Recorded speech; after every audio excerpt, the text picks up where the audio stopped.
주요 화면이 나오긴 했는데 그거 가지고는 모자라잖아요.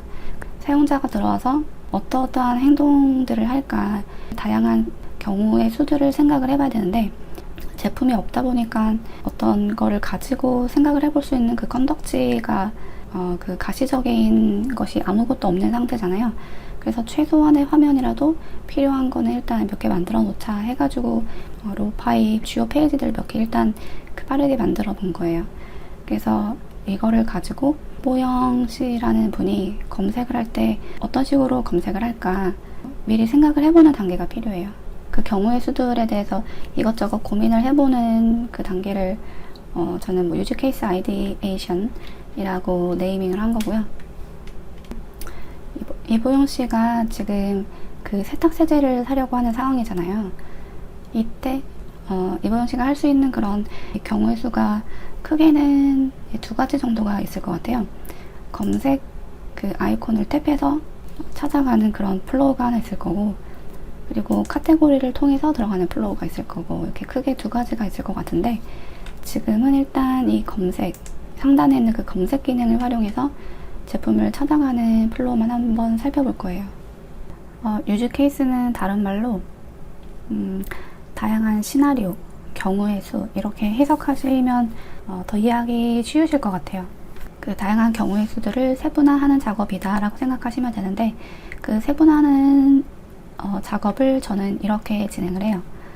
일단 그 경우의 수들이 워낙 다양할 거기 때문에 유즈 케이스 아이디가 필요해요. 각각의 경우의 수에 대해서 이렇게 유즈 케이스 아이디를 달아주고요.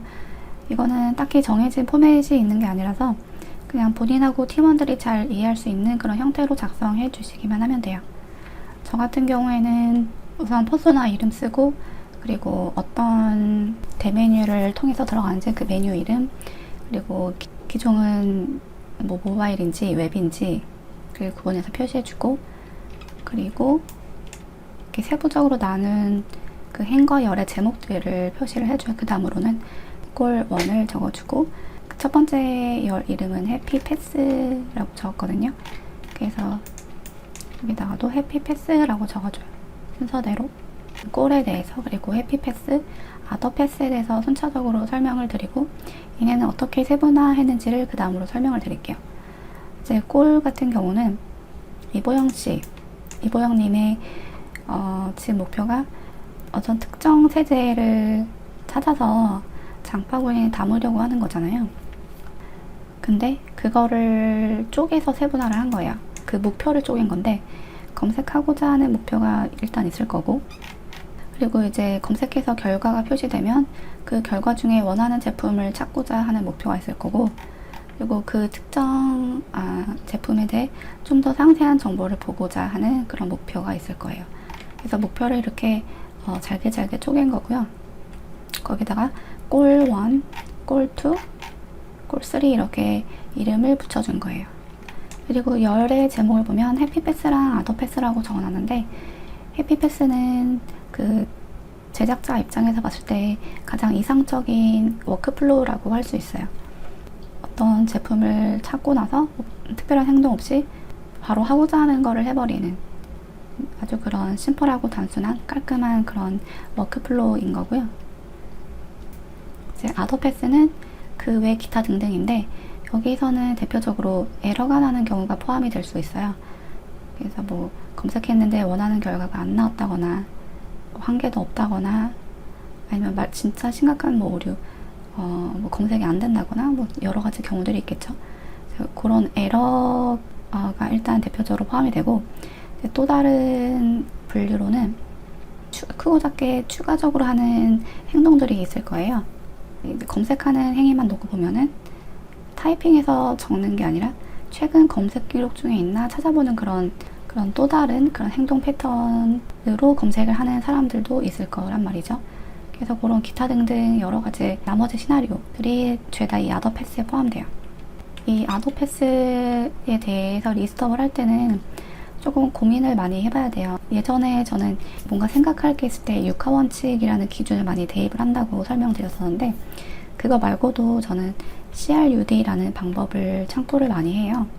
CRUD는 Create, Read, 그리고 업데이트, 딜리트의 약자예요. 이 앞에 대문자만 따서 CRUD라고 하고요. 얘를 어떻게 활용을 하냐면 일단 여기다가 이 CRUD를 다 적어줘요. create, read 이거를 다 적어준 다음에 이 read에 해당하는 경우는 뭐가 있을까 하고 생각을 해보는 거예요. create 같은 경우는 이보영님이 뭔가 데이터를 새로 생성하는 경우라고 보시면 되고요. read는 이보영님이 어떤 데이터를 읽는 경우라고 생각하시면 돼요. 여기 read를 보면 검색을 하고 나면 검색 결과가 표시가 되겠죠. 그리고 이보영님은 해당 리스트를 쭉 훑어볼 테고요. 요거는 가장 이상적인 기본적인 간단한 워크플로우인 거고, 그 외에 또 뭐가 있을까 생각을 해보는 거예요. 검색 결과 같은 경우 하나도 없는 경우가 있을 수도 있고요. 뭐 있긴 있는데 뭐 10개 이하로 조금인 경우도 있을 테고요. 그리고 엄청나게 많을 수도 있고, 또는 뭐 적당히 표시됐는데 제품 제목 부분에서 이보영님이 원하는 그 정보들이 표시가 안 되는 경우도 있을 거예요. 너무 뭐 제목이 원인은 다양할 텐데 판매자가 적지 않았을 수도 있고, 또는 제목을 너무 길게 써서 이게 뒷부분이 잘려서 안 보일 수도 있을 테고요. 이런 식으로 아이디에이션을 해주시면 돼요. 그 업데이트는 수정이라는 의미인데, 이보영님이 검색 결과 페이지를 살펴보는 그 과정에서 뭔가 데이터를 수정하는 경우는 뭐가 있을까 하고 생각을 해보는 거예요. 직접적인 수정은 아니더라도 페이지를 새로 고침하는 경우가 여기에 포함될 수 있겠죠. 그리고 딜리트는 삭제라는 의미고요. 이보영님이 뭔가 데이터를 삭제하는 경우가 있을까라고 생각을 한번 해보는 거예요. 이런 행동을 할 수도 있을 것 같더라고요. 보고 싶지 않은 특정 브랜드는 검색 결과 표시 대상에서 제외시킨다. 이런 거는 필터 기능을 사용하면 될 거고요. 이런 식으로 아이디에이션을 쭉 해보고, 그래서 이제 여기에 해당하는 게 해피패스, 그리고 이거 하나하나가 다 아더패스.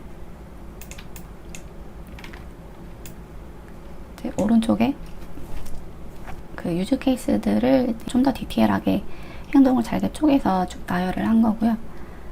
하나만 살펴보면은 꼴2에 해당하는 해피패스부터 살펴볼게요. 꼴2가 이거예요. 검색 결과 중에 본인이 찾고 있던 조건에 해당하는 제품 상세 페이지에 들어간다 까지가 이제 목표인 거고요. 그 목표를 가지고 하는 행동 중에 이 리드를 살펴볼 거예요. 검색 결과가 표시되고 해당 리스트들을 쭉 훑어본다. 이게 이거인 거고, 이 전 단계에 해당하는 그 행동 워크플로우들이 있어요. 근데 그거는 이제 목표가 다른 목표이기 때문에 이렇게 잘라서 구분을 한 거고요. 얘는 꼴 1에 해당하는 워크플로우인 거고, 얘부터 보여드릴게요. 이보영님이 앱을 열면 홈에 들어가게 될 테고요. 그리고 이제 검색을 해야 되니까 상단에 있는 검색 아이콘을 탭하게 되겠죠. 그러면 검색창이 포커스가 될 거고요. 그리고 거기서 원하는 키워드를 입력을 해줘요. 그리고 그 버추얼 키보드에 엔터를 탭할 거고요. 이제 여기까지가 꼴 1과 거기에 해당하는 유즈 케이스라고 보시면 돼요. 그리고 이제 꼴 2, 그 검색 결과 페이지에서 내용들을 살펴본다 인 건데, 이제 키보드 엔터를 탭했죠. 그러면 검색 결과가 나타날 거예요, 화면에. 리스트 중에 본인이 원하는 제품이 있는지 이렇게 쭉 훑어볼 거고요. 이제 원하는 게 있으면 가격대가 적당한 거를 하나 탭해서 이제 들어가겠죠. 지금 이 꼴은 상세 페이지에 들어가는 것까지가 꼴이에요. 그래서 이제 탭하면 라이브 방송이 자동으로 플레이가 라이브 방송 페이지가 먼저 보이게 될 거예요. 그러면서 그 방송이 자동 플레이가 될 거고, 이제 그 화면은 이렇게 생긴 화면이고, 여기 아래서 이 카드를 눌러야지만 제품의 상세 페이지를 볼 수가 있어요. 상세 정보를 볼 수 있는 화면으로 이동하거나 아니면 바텀 시트가 뜨게 돼요. 그래서 화면 하단에 상세 정보가 작게 적혀 있는 카드 부분을 탭한다. 그러면 그제서야 비로소 상세 정보 페이지가 바텀 시트로 열린다. 여기까지가 해피 패스인 거고, 다음으로는 아더 패스를 하나만 볼게요. 그 리드2에 해당하는 아더패스인데, 요거는요, 검색 결과가 10개 이하일 때. 이제 아까랑 동일한 목표를 가지고 하는 행동들을 적은 건데, 이제 시작 부분 지점도 동일해요. 근데, 아까 조금 전에 봤던 유즈 케이스랑은 조금 다른 거죠. 그 결과가 적게 표시되는 경우인 거죠. 키보드 그 검색창에서 검색어를 치고 키보드 엔터를 탭했어요. 네, 검색 결과 나왔는데 제품이 총 10개 이하밖에 안 되는 거예요. 아주 조금인 거예요. 그래서 이때 뭐 아주 그 감정의 곡선이 부정적일 것 같진 않아서 그냥 뭐 조금 별로 없네 이 정도일 것 같아서 이런 이모티콘을 달아준 거고요. 그리고 나머지 이하는 똑같아요. 뭐 이렇게 스크롤해서 있는지 찾아보고 그 중에 하나 탭해서 들어가고 나머지는 동일해요. 근데 이때 검색 결과가 많지가 않으니까 이 앱에는 제품이 별로 없나 보다 하고 다음에는 뭐 안 들어올 그럴 가능성도 좀 있겠죠. 그래서 이 부분도 뭔가 해결을 해줘야 될 것 같아서 이렇게 표시를 해줬고요.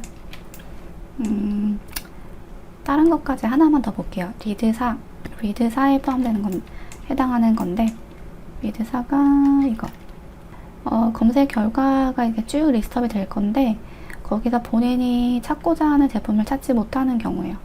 이것도 원인은 다양할 텐데 판매자가 제목에 그 특정 키워드들을 적지 않았을 수도 있고 아니면은 제목이 너무 길어서 그 뒷부분이 잘려서 안 보였을 수도 있어요. 어쨌거나 이보영님이 찾지 못했다는 그런 상황인 거고 이보영님이 검색창에 키워드를 쓰고 키보드에 엔터를 맨 처음에 탭해요. 그리고 검색 결과 표시가 되고 그리고 리스트 중에 본인이 원하는 걸 있나 찾아보는데 이제 여기가 문제인 거죠. 검색 결과 그 제목 부분에서 본인이 원하는 정보를 확인할 수가 없는 거예요. 보이지 않는다. 뭐 브랜드명, 이게 비트 건지 어디 건지 용량도 표시가 안 돼 있고 요거는 감정이 조금 더 안 좋은 측에 속할 것 같아서 요런 이모티콘을 달아줬고요. 뒷부분은 동일해요. 뭐 그 중에 어쨌거나 하나를 탭해서 들어가고 뭐 방송 페이지 들어가고 또 카드를 탭해서 상세 화면, 상세 페이지까지 들어가는 걸로 이런 식으로 구체적으로 유즈 케이스를 쪼개는 과정을 한번 보여드렸어요. 그래서 유즈 케이스 아이디에이션은 저는 이렇게 진행을 했고요. 그 다음에 아까 로우파이 페이지들을 아주 필요한 것만 몇 가지만 만들었는데 좀 전에 했던 그 유즈 케이스, 다양한 유즈 케이스들을 바탕으로 이제 그 아까는 미처 만들지 못했던 그런 추가적인 페이지라든가 컴포넌트를 마저 만들어야 돼요. 그리고 거기에 덧붙여서 어떤 흐름으로 진행되는지 이렇게 선도 연결해서 그 흐름도 표시를 해줘야 되고요. 그리고 설명, 뭐 얘를 클릭하면 어디로 가고 뭐 하는 그런 구체적인 설명까지 옆에다가 적어줘야 되는데 그런 거를 와이어 프레임이라고 그래요. 이제 아까 보여드렸던 거는 여기 위에 있는 그 몇 가지 페이지만 해당한다고 보시면 되고 이 로우파이 주요 페이지 만들기는 여기 하나, 둘, 셋, 넷, 다섯, 여섯 요 페이지만 만드시면 되는 거였고요. 그리고 지금 하려고 하는 와이어프레임 만들기 지금 이 단계에서는 아까 여기 클릭하지 않았던 나머지 페이지들 그리고 이 오른쪽에 조그맣게 있는 게 상세 정보 페이지에 대한 설명을 적어 놓은 건데 이런 거 포함하고 그리고 이제 어떤 식으로 연결되어 있는지 이런 선까지 연결해 주는 작업 그것의 결과물을 와이어 프레임이라고 해요. 상세 정보 같은 디스크립션이라는 말을 많이 쓰는데 저는 일단 예를 들면 하나는 이런 설명을 덧붙인 게 있어요. 여기 이 검색 필드에 관련된 건데 여기서 검색 필드에서 검색 아이콘을 뺐다는 내용을 적어줬어요. 이게 원래 보면은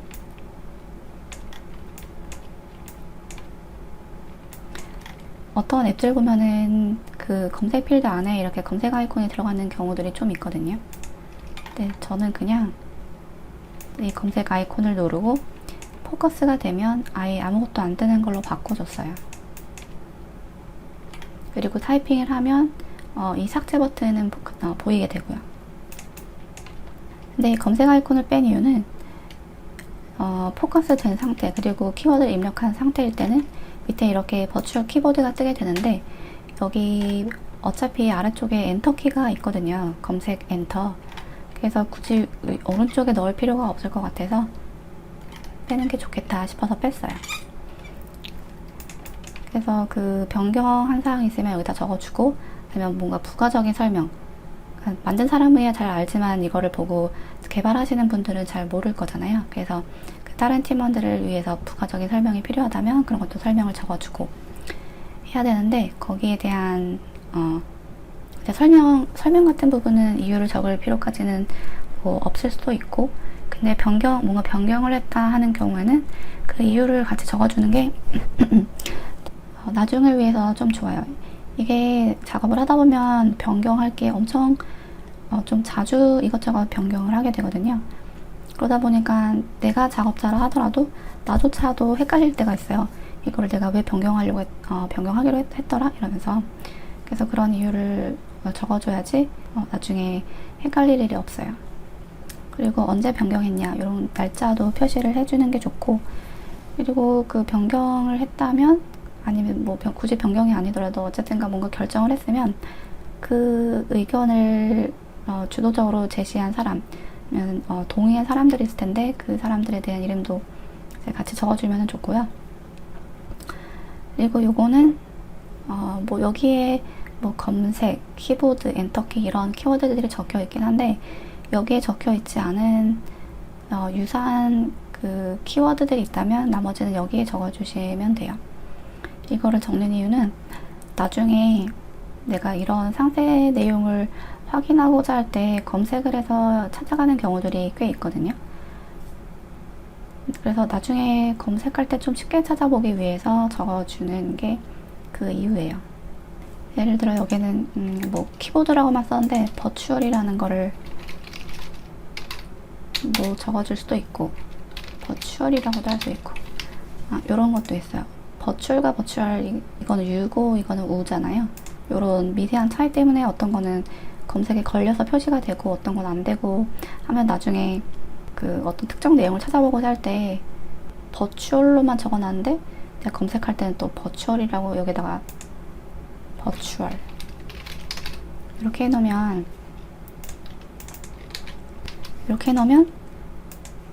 나는 버추얼이라 적었는데 검색은 버추얼로 해서 검색 결과 표시가 안 되잖아요.